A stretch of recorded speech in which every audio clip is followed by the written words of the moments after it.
Hello, welcome back to the channel. In this video, we are going to be talking about episode 4 of Moon Knight and my thoughts on the episode. I gotta say, I think that this was a pretty interesting episode. I mean, every single episode so far has been just building off of the previous ones. It's been pretty consistent in terms of the speed of the show. I don't think it's really lost any momentum for me. I will say there hasn't been a whole lot of Moon Knight in pretty much any of the episodes so far, so I'm curious to see if the next couple of episodes, or the last 2 episodes rather, will have a lot more of the Moon Knight full suit action sequences, or if the show is just going to be very light with that overall. That is to say that it's not really a problem because like the characters themselves, I think, are what make this show quite interesting. I mean, especially the interactions between Layla and Mark and Steven. That whole thing there is definitely the big piece of the episode, the big piece of the show, rather. But I will say, I mean, I was thinking I would get a little bit more in terms of the actual fight sequences with the full superhero costume. Regardless, I do think that we've gotten a decent amount of action throughout the episodes, mixed in with the like more, important dialogue moments. But I just, it's very different from what I would have expected from comparing it to the previous MCU shows that we've seen. That being said, more specifically on the actual episode, we actually start off with a fight scene taking place right after where episode 3 ended off. And of course, that is with Layla trying to get Steven out of the way from these guys that are presumably Harrow's men coming to kill them. First off, I'm a little curious as to how they actually found these two, because, I mean, the whole point of this was to find Harrow, but I don't know how it was backtraced to where their location was.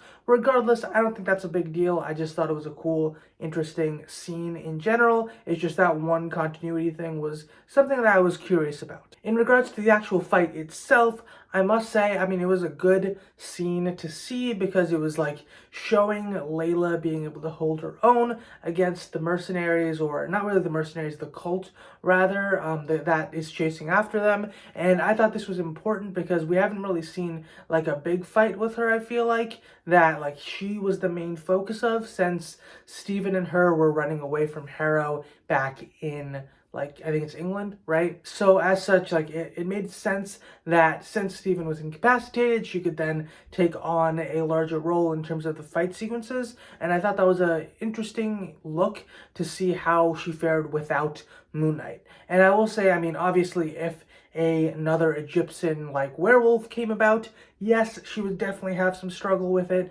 But that being said, it's clear that she has the capability to take care of herself, as shown here with her resilience and her ingenuity with how to take care of these cult members. I mean, especially with blowing them up with just a flare. I mean, that was pretty cool to see. Jumping a little bit later in the episode, though, once Steven wakes up right after that fight sequence, they do end up at Harrow's camp, and at this point, we get a little bit more of a potential romance triangle type of thing that's going on, which I'm not fully sure how I feel about this, simply because Mark is already married to Layla, and it's probably very confusing for her as a human to be like, oh, this is my husband, but also it's not my husband, and then Steven also clearly having feelings for Layla. Like, it's a very weird dynamic that's going on that front. However, I mean, I don't entirely hate it. I don't entirely love it. It's more like it exists, but I'm not sure how to feel about it,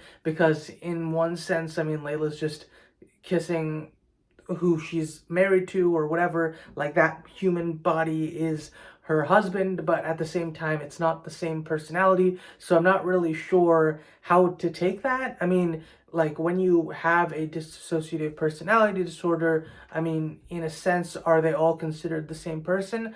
I don't really know, and I wouldn't really be the judge of that, but to me, it was just a little bit interesting to see how that whole sequence was taken, and the idea that they decided to go down this route where there was a potential romance brewing between Layla and Steven.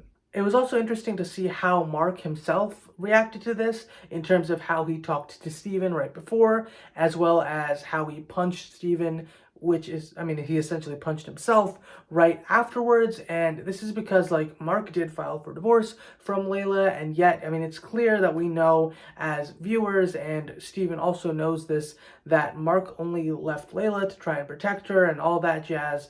But later in the line, we do find out some more about the history between them two and how they actually meet, why they meet, etc., which makes Mark seem a little bit more questionable than before. But then again, it's still weird in terms of how you really distinguish between who's in the right, who's in the wrong, what's going on there, just because it's a very, very different type of love triangle. It's a very different type of dynamic that exists here in the show that I've never really seen in this manner. So I just found it very interesting.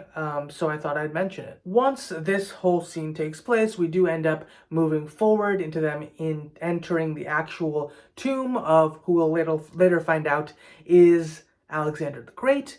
And what's interesting, or most interesting to me here, is right after we get into this scene and we start entering into one of the tunnels that Steven and Layla enter into, they end up in this chamber that seems to be like a place where these magical Egyptian guard type creatures are, carving into Harrow's men, mummifying them, removing all of their, internal organs and putting them into canopic jars. I thought it was pretty interesting. I mean, the blood in this episode was something I wasn't necessarily expecting from this show, but I'm definitely here for it because it gives me more hope for potential stories down the line, especially with the idea that Daredevil is now in this universe. The potential for that is also something that is kind of tied with the current properties that exist. So with their willingness in this episode to really build up on the, violence or the potential impact of punching someone, getting sliced, things like that, I mean, it brings a potential bright future for what's going to happen later on down the line in this universe. That's not to say that, blood and gore and all that jazz is the best thing that it can exist to make a show great, but when done right, like what we saw in Daredevil many years ago, I mean, it's definitely a plus, and it's definitely something new and different to the genre that I think can both elevate the MCU and be a different avenue within this world that just seems a little bit more realistic. And I think that the fact that Moon Knight is being a little bit more brutal with the impact of punches, with those types of things, I mean, it just seems like things are going in the correct direction, in my opinion. Now, before we move on from here, I do just want to say, I mean, these creatures look insane to me. I mean, I'm saying creatures because I don't think that they're actually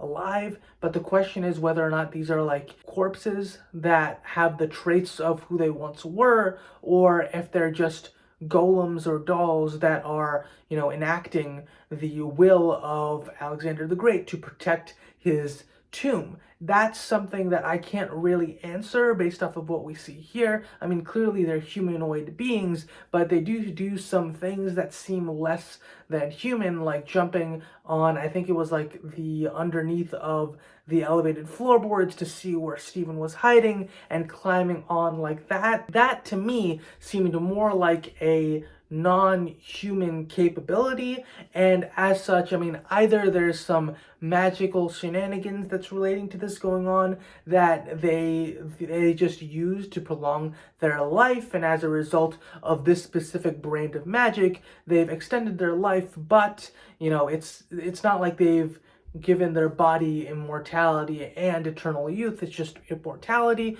On the other hand, these are some type of golem type creatures that are just enacting the will that has been imbued upon them. Regardless of what it is, I doubt we're actually going to get a final answer on that, just because, I mean, we've left that part of the story already, depending on what they want to do in the next 2 episodes. However, I just think that it's quite interesting to see what exactly is going on here. Is it a potential type of magic, and would it potentially be something that we see more of in the future? Now, later on in this episode, pretty much to the end, or very close to the end rather, we get a confrontation between Layla and Harrow, and I thought this was pretty cool to see because we get a very interesting piece of information or potential doubt, and that is Mark's involvement in Layla's father's death. I had a feeling that as soon as this was stated, it wasn't a lie. I mean, I didn't think that this would be something that they would put in if it wasn't true, because Layla would obviously confront Mark,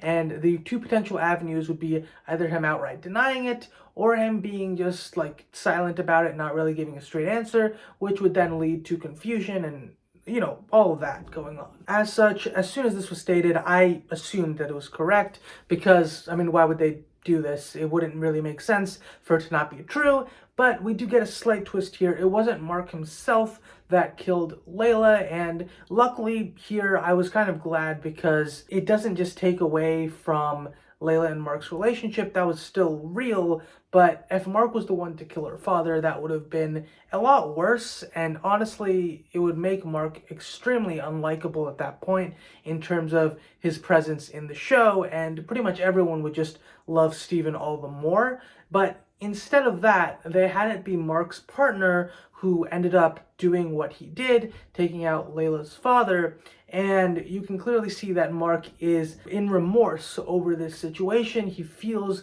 a semblance of responsibility here, and yet at the same time, he knows that he classifies it as not really wholeheartedly his fault, which I kind of agree with. That being said, if he knew that his partner had homicidal tendencies, then he takes even greater a piece of that burden. I'm not sure if we're going to get to see the whole truth. I mean, potentially what could end up happening is there really wasn't another mercenary. Maybe it was Jake Lockley, especially because of what we've been seeing recently with the time gaps and all of that, the potential third personality, which I believe his name is Jake Lockley. I don't know too much about him, but from what I'm seeing in the show, all I really need to know is that he's willing to go much further than Mark is capable of doing without any of the real remorse, as far as I can tell. Now, after all these revelations and all that, we get to a scene where Harrow shoots Mark, and this ends up being what I thought would be the end of the episode,